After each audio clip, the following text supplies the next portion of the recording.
नमस्कार। हाम्रो बुटवल हाम्रो गौरवको यो श्रृङ्खलामा स्वागत छ। सँगै छु म खेमराज रेग्मी।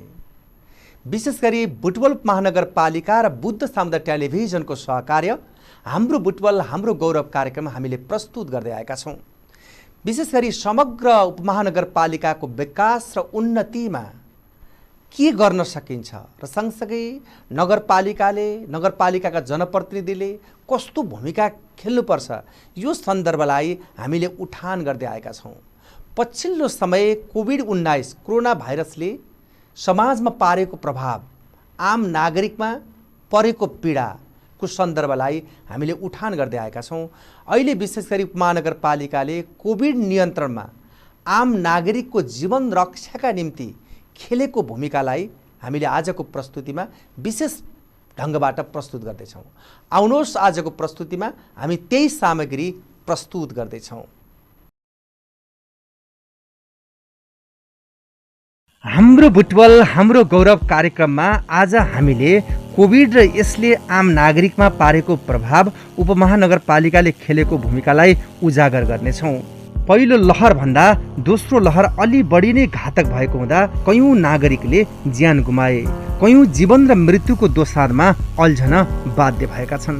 यस्तो परिस्थितिमा बुटवल महानगरपालिकाले आफ्नो बलबुताले भएसम्म नगरवासीको जीवन रक्षाको निम्ति क्रियाशील भएर लाग्यो। यसको ज्वलन्त उदाहरण रूपन्देहीमा अक्सिजन नपाएकै कारण कोरोना संक्रमितहरूको ज्यान जान थालेपछि नेपाली सेनाको हेलिकप्टरबाट अक्सिजन सिलिन्डर मगाउनु, स्वयं नगर प्रमुख भैरहवा एयरपोर्टमा रिसिभ गर्न जानु, ल्याएर आम नागरिकको जीवन रक्षा गर्नुले उपमहानगरपालिका नगरवासीप्रति पूर्ण उत्तरदायी छ भन्ने प्रमाणित हुन्छ। यता जनप्रतिनिधि, सेवक र स्थानीय पालिकालाई सेवा केन्द्रका रूपमा लिएका प्रमुख शिवराज सुवेदीले स्वास्थ्य कर्मी र आयुर्वेदिक औषधि बोकेर संक्रमितको घर दैलोमा पुगेर धैर्य गर्न, नियमलाई पालना गरी सुरक्षित हुन आग्रह गरेको दृश्यले सबैलाई प्रभावित पारेको छ।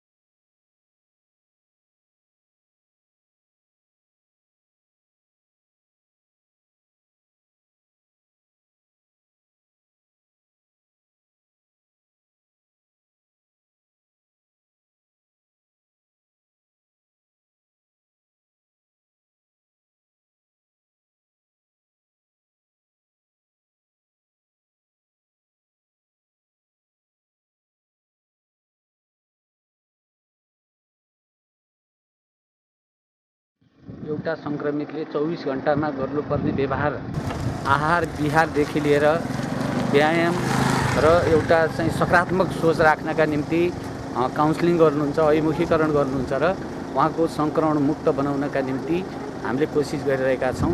र हाम्रो स्वास्थ्यकर्मी साथीहरू खटिरहनु भएको छ, वडाका जनप्रतिनिधि साथीहरू खटिरहनु भएको छ र उहाँहरूको खटाइलाई थप उत्साह र प्रेरणा दिनको निम्ति म पनि बेला बेलामा अनुगमनमा र विभिन्न घरमा संक्रमित घरमा पुग्ने काम गरेको छु। यसले हामी अक्सिजन ब्याङ्क सञ्चालन गरेर झन्डै 550 श्वास प्रश्वासमा समस्या परेका संक्रमितहरूलाई श्वास प्रश्वास सहज बनाएर उहाँहरूलाई चाहिँ सन्चो कोभिड न्यूनीकरण गराएर सन्चो बनाउने अवस्थामा पुर्यायौँ भने अहिले 4000 कोभिडको संक्रमणमा परेर बुटवलको आइसोलेसनमा बसेका नागरिकलाई घर घरमै पुगेर आयुर्वेद औषधि प्रदान गर्ने, उनीहरूको मनोबल बढाउने काम अहिले पनि भइरहेको छ। साँच्चै भन्ने हो भने बुटवल महानगरपालिकाले महामारीको दुवै लहरमा नमुना काम गरेको छ। महामारीलाई जित्ने पहिलो र प्रभावकारी उपाय भनेकै उच्च मनोबल हो। यसलाई कसरी बढाउन सकिन्छ भनेर घर दैलोमै पुगेर ढाडस दिने काम गर्नु नै महत्त्वपूर्ण पक्ष हो। यो अभियानमा प्रमुख, उपप्रमुख, प्रमुख प्रशासकीय अधिकृत, स्वास्थ्यकर्मी, सामाजिक सङ्घ संस्था सबै क्रियाशील भएर खटेको पाइन्छ। साँच्चै भन्ने हो भने संक्रमितको घर दैलोमा पुगेर आयुर्वेद ओखती वितरण गर्ने, मनोबल बढाउन स्वास्थ्य लाभको कामना गर्ने काम मुलुकमै नमुना काम भएको मान्नुपर्छ। गर्न खोजिएको चेन ब्रेक हो, भाइरसको चेन ब्रेक गर्न खोजिएको हो। वास्तवमा चेन ब्रेक कस्तो भयो त? भनेर समुदाय स्तरको एन्टिजेन लिने कुरा थियो। हाम्रो पालिकाको आफ्नै पहलमा र फेरि जिल्ला र सङ्घीय सरकारलाई समेत अनुरोध गरेर अब फ्रन्टलाइनमा भएका जस्तो औषधि व्यवसायीहरू अरू हुन्छन् नि, स्वास्थ्यकर्मी बाहेक जो औषधि पसलमा बस्नुहुन्छ, औषधिहरू दिनका निम्ति बस्नुहुन्छ, सेल्समेन्सको रूपमा बस्नुहुन्छ, उहाँहरूको प्रत्यक्ष सम्पर्क धेरैसँग हुने भयो। त्यसपछि फलफुल विक्रेताहरू, तरकारी विक्रेताहरू, रिक्सामा पनि अहिले कृषि एम्बुलेन्स बनाएर तरकारी वितरण भइरहेको छ उहाँहरू, र परियोजनामा काम गरेका, राष्ट्रिय गौरवका आयोजनामा काम गरेका, फ्याक्ट्रीहरूमा पनि प्रोटोकल पालना गरेर फ्याक्ट्रीहरू सञ्चालन भएका त्यहाँका औद्योगिक क्षेत्रका मजदुरहरू, त्यहाँका म्यानेजरहरू, अनि त्यहाँबाट मार्केटिङ गर्नेहरू, यी फ्रन्टलाइनकाहरूलाई पनि सबै तहको चाहिँ एकचोटि पाइलटिङ एन्टिजेन लिएपछि नगरको अबको अवस्था के छ त, के परिवर्तन आयो र भोलि हामीले के गर्नु पर्ला भन्ने एउटा डाटाबेस आधार लिनका निम्ति हामीले एन्टिजेनलाई अगाडि बढाएका छौँ। त्यसको सँगै कालो ढुसी भन्ने अहिले फेरि तेस्रो लहर, चौथो लहरका कुरा विश्वमा चलिरहेको बेलामा हामीले अर्को तयारी पनि के गर्दैछौँ भन्दा अहिले हामीले 4वटा चाहिँ स्काउटलाई समेत स्वयंसेवकीय रूपमा भूमिकामा राखेर 3 ठाउँमा हामीले हेल्प डेस्क राखेका छौँ। यो कालो ढुसी भन्ने अर्को खालको आउँदैछ र बच्चाहरूमा पनि एकजना बच्चा अहिले रूपन्देहीमा चाहिँ कोभिडका कारणले बच्चाहरूलाई त्यस्तो प्रभाव थिएन। हाम्रा हस्पिटलमा एकजना बच्चाको चाहिँ डेथ भइसकेपछि फेरि बालरोग विशेषज्ञहरूको एउटा परामर्श बैठक राखेर अब हामी तेस्रो भेरिएन्टको पूर्व तयारीका निम्ति हाम्रा हस्पिटलमा चाहिँ बाल बेडहरू, कोभिड बेडहरू विस्तार गर्ने र त्यसलाई एउटा रिफरको रूपमा राखेर सबै बाल रोग विशेषज्ञहरू रूपन्देहीमा जति रहनुभएको थियो उहाँहरू सबैले एउटा समन्वयात्मक प्रोटोकल बनाएर अब हामी त्यसको पूर्व तयारीमा लाग्ने र यसको अहिले बजारमा चाहिँ खास ठाउँमा अत्यावश्यक सेवामा हिँडिरहनुभएका, यात्रु गरिरहनुभएका दाजुभाइ दिदीबहिनीहरूलाई मास्क छैन भने उहाँलाई मास्क लाउन प्रेरणा गर्ने, कालो ढुसी यसरी आउन सक्दछ, आँखाको सुरक्षा यसरी गर्नुपर्दछ भन्ने कम्प्लिट पत्तासहित हामीले अहिले हेल्प डेस्क राखेर त्यसलाई पनि अगाडि बढाउने। यो सन्दर्भमा यहाँका सामाजिक सङ्घ संस्था र नागरिक अगुवाहरूले समेत प्रशंसा गरेका छन्। हालसम्म 7,000 भन्दा बढी संक्रमितको घर दैलोमा पुगेर स्वास्थ्य लाभको कामना गरी औषधि प्रदान गरिएको छ। यता उपमहानगरपालिकाले नगरवासीको टोलमै पुगेर कोभिड-19 कोरोना भाइरसको निशुल्क परीक्षणको कार्यलाई तीव्र गतिमा अघि बढाएको छ।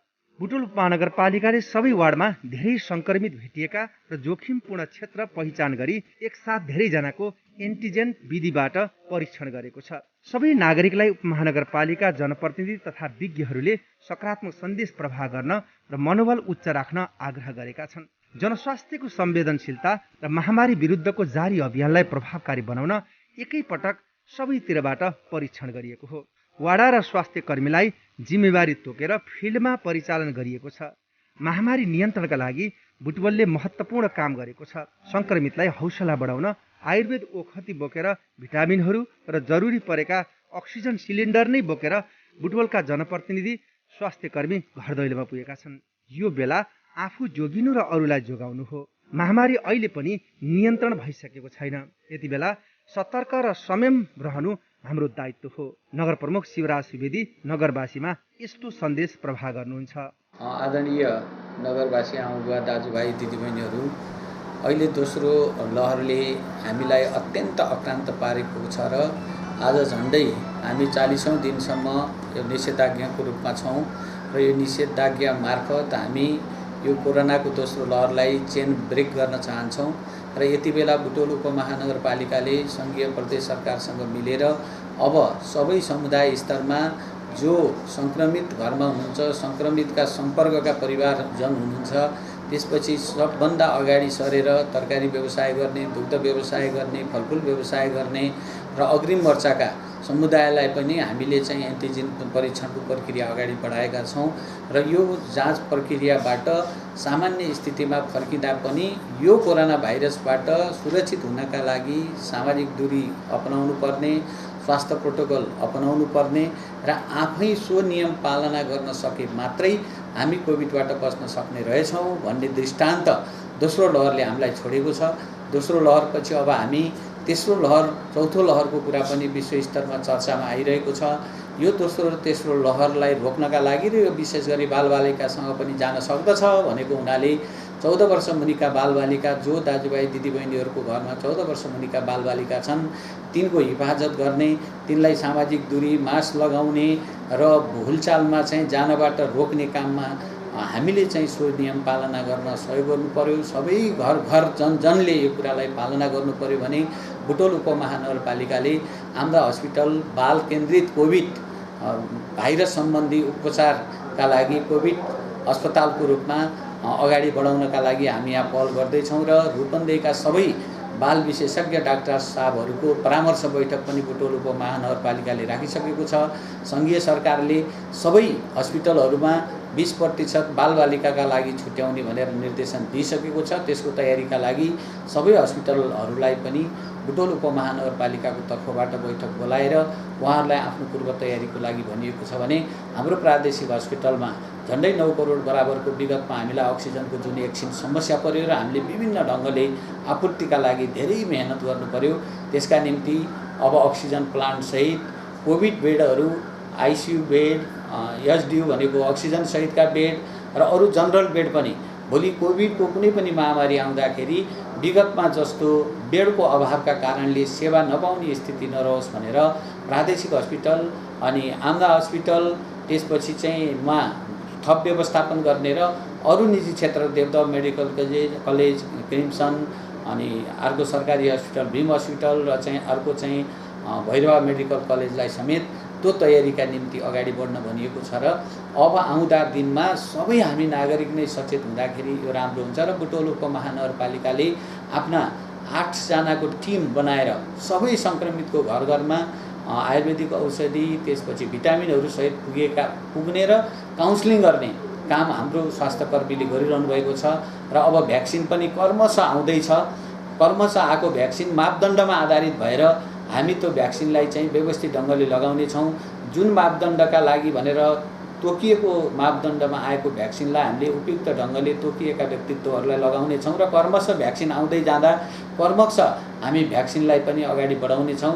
सङ्घीय सरकारको यो महामारीको बेलामा सङ्घीय सरकारले अगाडि सारेको मापदण्ड नियमलाई सबै पालिकाहरूले, प्रदेश सरकारले र सबै नागरिकले साथ दिँदाखेरि मात्रै हामी कोभिड म्यानेजमेन्टमा चाहिँ सफलता र नतिजामूलक रूपमा अगाडि बढ्न सक्छौँ। र यो अवधिमा लामो अवधि लकडाउन भएका कारणले कुनै टोलवासीहरूको टोलमा कोही मानिस भोको बस्नुपर्ने बाध्यकारी स्थिति छ भने टोल संस्थामा सल्लाह गरेर वडा समिति मार्फत वडा समितिका राजनीतिक दलका अगुवाहरूले समेत उहाँ चाहिँ साँच्चै भोको बसेको अवस्था हो भनेपछि उहाँलाई पनि खाने व्यवस्था सकेसम्म टोलले गरोस्, नसके वार्ड मार्फत आइपुगिसकेपछि यहाँको नगर स्तरीय विपद व्यवस्थापनबाट हामी त्यसको व्यवस्थापन गर्नेछौँ। बुटोलमा कोही मान्छे उपचारका क्रममा एम्बुलेन्स नपाएर समस्या पर्दा हामीले एम्बुलेन्सको चाहिँ फ्री एम्बुलेन्स बुटोलभित्र र रूपन्देहीका सबै हस्पिटलमा पुर्याउनका निम्ति बुटोलले एउटा निःशुल्क एम्बुलेन्स सेवा चलाएको छ अनि निःशुल्क अक्सिजन सेवा चलाएको छ। कसैलाई अप्ठ्यारो पर्यो भने हाम्रा चाहिँ सम्पर्क फोनहरूमा सम्पर्क गरेर घरमै अक्सिजन सेवासम्म पुर्याउनका निम्ति हामीले अक्सिजन ब्याङ्कलाई नियमित दिइरहेका छौँ र हाम्रो स्वास्थ्यकर्मी र हामी सबैको पहल प्रयत्नबाट हामीले यो अवधिमा झन्डै 90 भन्दा बढी दाजुभाइ दिदीबहिनीहरूको ज्यान गुम्ने अवस्था सिर्जना भयो। म उहाँहरूप्रति हार्दिक श्रद्धाञ्जली पनि व्यक्त गर्न चाहन्छु। अहिले पनि हस्पिटलहरूमा होम आइसोलेसनमा सङ्क्रमित भएर स्वास्थ्य लाभमा प्रयत्न गरिरहनु भएको छ। उहाँहरू सबैको स्वास्थ्य लाभको शुभकामना पनि दिन चाहन्छु र यो विषय जसले जहाँबाट जे सक्दछ त्यो सेवा गरेर यो कोरोना भाइरसको यो महामारी यो विपदबाट हामीले हाम्रो समाजलाई, हाम्रो स्वास्थ्यलाई र नागरिकको सुरक्षालाई हामी सबै मिलेर चाहिँ लाग्यौँ भने हामी न्यूनीकरण गर्न सक्छौँ। म आज यो लोकप्रिय हाम्रो बुद्ध टेलिभिजन मार्फत म सबै नगरवासी आदरणीय आमा बुवा दाजुभाइ दिदीबहिनीहरूलाई हार्दिक हार्दिक अपिल गर्न चाहन्छु कि सबैले जो जहाँबाट सहयोग गर्न सक्नुहुन्छ सकारात्मक सोचका साथ सहयोग गरेर यो दोस्रो लहर र भोलि सम्भावित आउन सक्ने तेस्रो लहरको पूर्व तयारीमा हामी सबै जुटौँ, यही अपिल र आह्वान गर्न चाहन्छु। धन्यवाद। उपमहानगरपालिकाले बालबालिकालाई कोभिडको नयाँ लहरको सम्भावित जोखिमबाट बचाउने उपाय तथा नयाँ भेरिएन्टको जोखिम न्यूनीकरणका लागि गर्नुपर्ने पूर्व तयारीका विषयमा बालरोग विशेषज्ञसँग समेत छलफल गरिसकेको छ। उपमहानगरपालिकाले 62 देखि 64 उमेर समूहका नागरिकका लागि बुटवलका विभिन्न 8 स्थानमा कोभिड विरुद्धको खोप लगाउने कुराको सूचना मार्फत आम नागरिकलाई उपस्थितिको लागि आग्रह गरेको छ। त्यही अनुरूप नागरिकहरू खोप अभियानमा सहभागी बने। जो यो टन्टलापुरे घामको समेत प्रभाव नगरी आफ्नो जीवन रक्षाको लागि खोप लगाउन प्रतीक्षा गरेको देख्दा जीवन कति प्यारो छ भन्ने स्वतः प्रमाणित हुन्छ।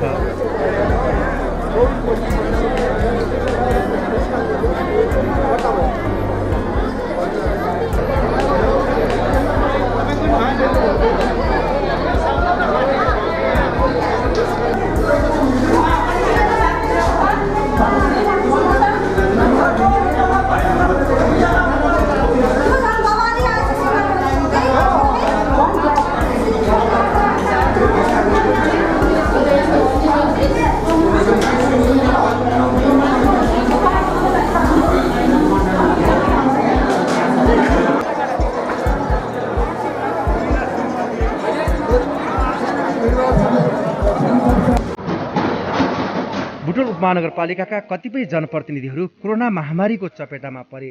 त्यस्तै महामारीको दुवै लहरमा पर्नुभएकी उपमहानगरपालिकाका उपप्रमुख गोमादेवी आचार्यको भोगाई र नगरवासीमा यस्तो सन्देश रहेको छ। बाँच्नका निम्ति शरीरलाई अब दिउँसोमा जब शरीर सुतिसकेपछि त्यो एकदमै लत्रिन्छ, उठ्न मन लाग्दैन, जाँगर लाग्दैन, सुत्दै गर्दा जस्तो पनि भयो। तर त्यति बेला अलिकति जाँगर गरेर होइन, छोराछोरी छन्, घर परिवार छ, मैले सामाजिक काम पनि थुप्रै गर्न बाँकी छ भन्ने आफूलाई त्यो पनि भयो। र फेरि जति बेला अल्छी लाग्छ म जुरुकै उठ्ने अनि लामो सास लिने, अनुलोम विलोम गर्ने गरेरै अलिकति आफूलाई रिकभर गर्नका निम्ति त्यसले महत्त्वपूर्ण भूमिका खेल्यो र आफ्नो आत्मबल सबैभन्दा ठुलो रहेछ। र त्यो बिचमा चाहिँ कसैले पनि त्यो मैले अनुरोध पनि गर्न चाहन्छु सम्पूर्ण नगरवासी र जो अब सामाजिक सञ्जालहरू, सामाजिक अभियन्ताहरू हुनुहुन्छ, उहाँहरूले पोस्ट गर्नुहुन्छ, त्यस्तोमा कसैले पनि परिवारप्रतिको, समाजप्रतिको अथवा आफ्ना सङ्घ संस्थाप्रतिका कुनै पनि त्यस्ता किसिमका नेगेटिभ प्रचारहरू सामाजिक सञ्जालमा नराख्नका निम्ति पनि मैले अनुरोध गर्न चाहन्छु। र त्यो गर्दै जाँदा यो बिचमा मैले कस्तोसम्म पनि भेटाएँ भने परिवारप्रति नै नेगेटिभ धारणा बनाइदिएका त्यस्ता किसिमका विषयहरू पनि सामाजिक सञ्जालमा अपडेट गरे। छोरो भएर के हुन्छ, छोरी भएर के हुन्छ, श्रीमती भएर के हुन्छ, आखिर जाने एक्लै हो, एक्लै आएको हो भन्ने किसिमले अरू दुनियाँमा रमाउने तर परिवारप्रति चाहिँ इरिटेट हुने किसिमका त्यस्ता किसिमका पोस्टहरू पनि सामाजिक सञ्जालमा आए। गलत व्यक्तिका निम्ति त ठिक होला, तर सही व्यक्तिका निम्ति त्यसले अलिकति अप्ठ्यारो पार्दो रहेछ। त्यस्ता किसिमका कुनै पनि सूचना सन्देशहरू यो बिचमा सकेसम्म सामाजिक सञ्जालहरू नखोलेकै राम्रो हुँदो रहेछ। समाचार हेर्दा पनि कहिलेकाहीँ अब अहिले नेपालको राष्ट्रिय राजनीतिको हिसाबले पनि विभिन्न हिसाबले विवादित छ।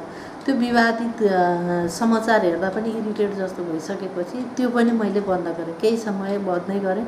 अनि मोबाइलमा बोल्दाखेरि अब त्यसको रेडिएसनले फरक पार्यो अथवा के हो थाहा छैन, यस्तो फेस टु फेस बरु बिस्तारै बोल्दाखेरि जति सहज हुन्थ्यो, मोबाइलमा बोल्दाखेरि अझ इरिटेट भयो जस्तो, तनाव भयो जस्तो, अनि सिधै टाउकामा गयो जस्तो पनि मैले त्यो हिसाबले महसुस गरेँ। मेरो आफ्नो अनुभव त्यो भएको कारणले गर्दाखेरि हामी सो अनुशासनमा बस्ने, नियमित रूपमा चाहिँ हामी खानपिन आहार विहारलाई ध्यान दिने र योग साधनाहरू गऱ्यौँ भने हामी कोरोनालाई जित्न सक्दा रहेछौँ भन्ने म आफूले त्यो किसिमले महसुस गरेँ।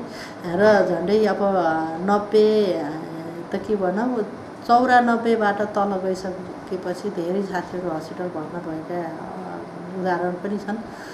मैले हस्पिटल भर्ना हुनुभन्दा डक्टरसँगकै फलोअपमा गइसकेपछि इमर्जेन्सी केही भयो भने हेरौँला भन्ने हिसाबले त्यो गरेँ। बिचमा अलिकति श्वास प्रश्वासमा समस्या देखिएको थियो, त्यसलाई पनि मैले लामो सास लिएरै मैले त्यो हिसाबले गरेँ। र अहिले अब तेस्रो भेरिएन्ट आउने भनेर आइसक्यो भन्ने हल्ला पनि छ होइन। विभिन्न चरणबद्ध हिसाबले चाहिँ कोरोनाको अब स्वरूप फेरिएको छ र अझ कडा भएर आएको छ, आउँदैछ भन्ने किसिमका जुन किसिमका हल्लाहरू आएका छन्, स्वाभाविक रूपमा अब घरिघरि हो कि जस्तो पनि लाग्छ। किनभने म पहिलोपटक पोजिटिभ हुँदाखेरि मलाई त्यस्तो केही समस्या भएको थिएन, म कोरोना पोजिटिभ हुम्रो जस्तो आफूले त्यो किसिमले महसुस गरेको थिएँ भने दोस्रोमा मैले दुवै खोप पनि लगाएको थिएँ र पनि मलाई अलिकति बढी तनाव भयो, त्यो किसिमले सिरियस बनायो। अहिले निमोनिया नै भयो होइन, र सिटी स्क्यान गर्दा पनि निमोनिया देखिसकेपछि मैले निमोनियाको औषधि पनि अहिले खाइरहेको अवस्था पनि छ। शरीर कहिलेकाहीँ फुले जस्तो हुने, कहिलेकाहीँ केही नभए जस्तो हुने, त्यस्तो भएको छ। त्यो भएको कारणले गर्दा जो पोजिटिभ हुनुभएको छ उहाँहरूले सबैले के हो त भन्ने बारेमा आफैले भोगेपछि उहाँहरूले थाहा पाइसक्नुभएको छ।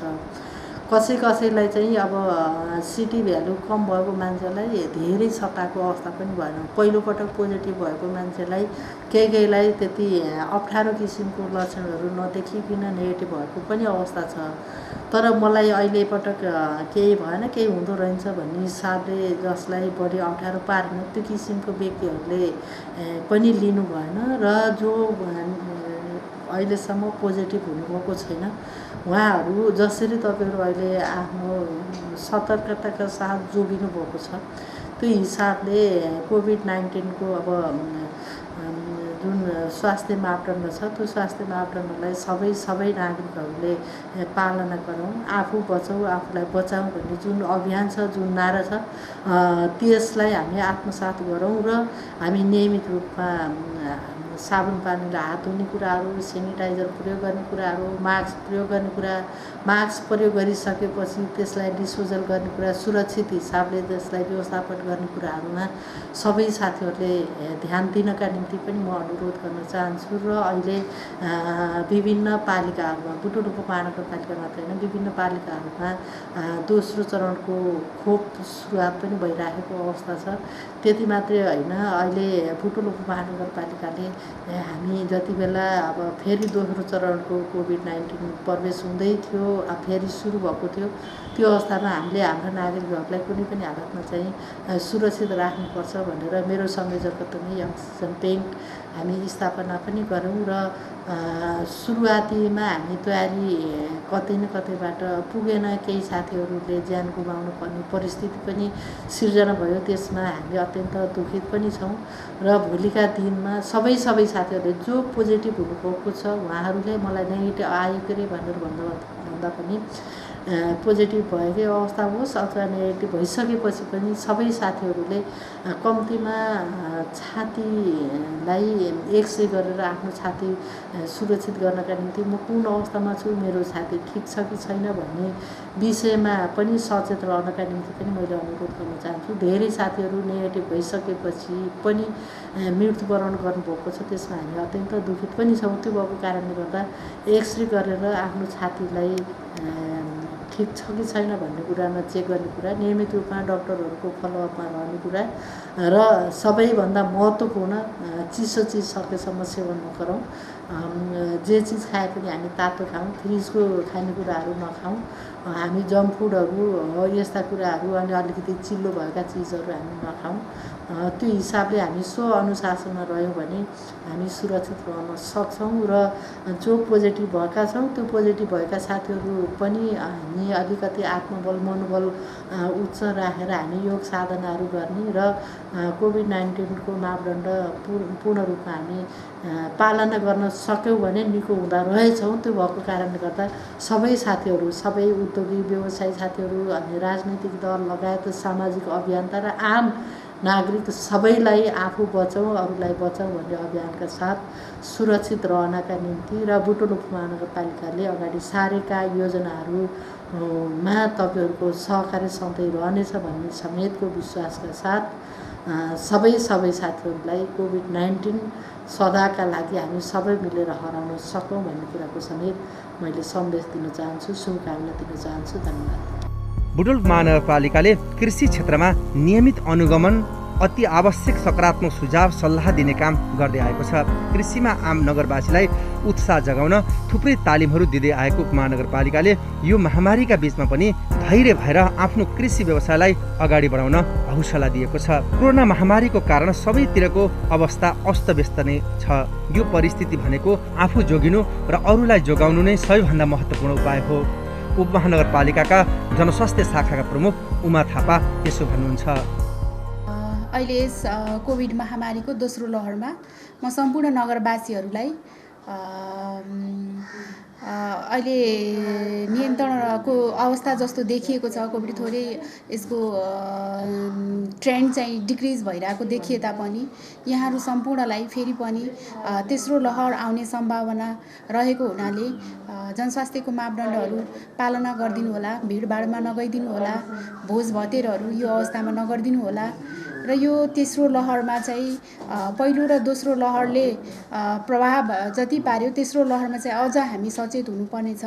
पहिलो लहरमा वृद्ध र हाम्रो यो विभिन्न दीर्घ रोगीहरूलाई असर पारेको थियो भने दोस्रो लहरमा चाहिँ हाम्रो चाहिँ उत्पादनशील अथवा सक्रिय जनसङ्ख्यालाई प्रभाव पारेको थियो र यो तेस्रो लहरले फेरि पनि अर्को उमेर समूहलाई बालबालिकाहरूलाई असर पार्ने एउटा सम्भावना देखिएको छ।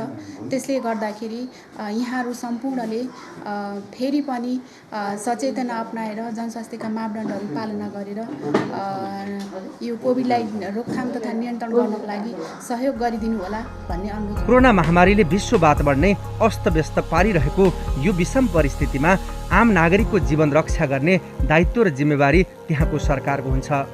नेपालका 3 तहका सरकारमध्ये स्थानीय तहको भूमिका अलि बढी नै महत्त्वपूर्ण छ।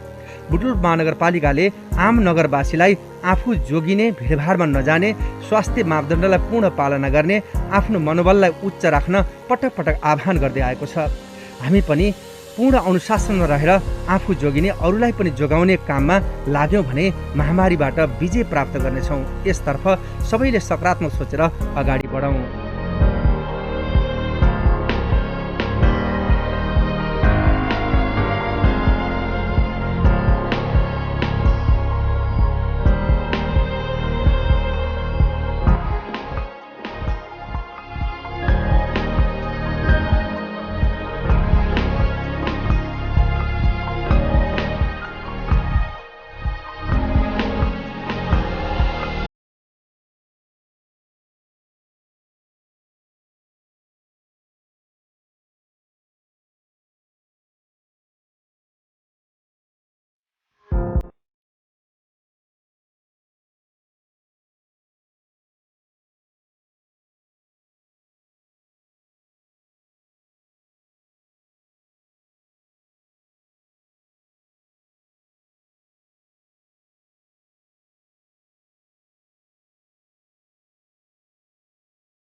आदरणीय दर्शक महानुभाव, आज हामीले हाम्रो बुटवल हाम्रो गौरवमा उपमहानगरपालिकाले कसरी काम गरिरहेको छ, आम नागरिकको जीवन रक्षाका निम्ति के कस्तो भूमिका खेलेको छ, नगर प्रमुख विशेष गरी प्रमुख, उपप्रमुख लगायतको भूमिका कस्तो छ, यो सन्दर्भलाई आज हामीले उठान गर्यौँ। हामीले प्रस्तुत गरेको यो कार्यक्रम यहाँलाई कस्तो लाग्छ? यहाँहरूको सुझाव, सल्लाह र प्रतिक्रियाको अपेक्षासहित प्रविधिमा साथ दिने मित्र नरेश अधिकारी र सरोज भुसाललाई विशेष धन्यवाद दिँदै यो कार्यक्रमबाट म पनि आगे चाहन्छु। नमस्कार।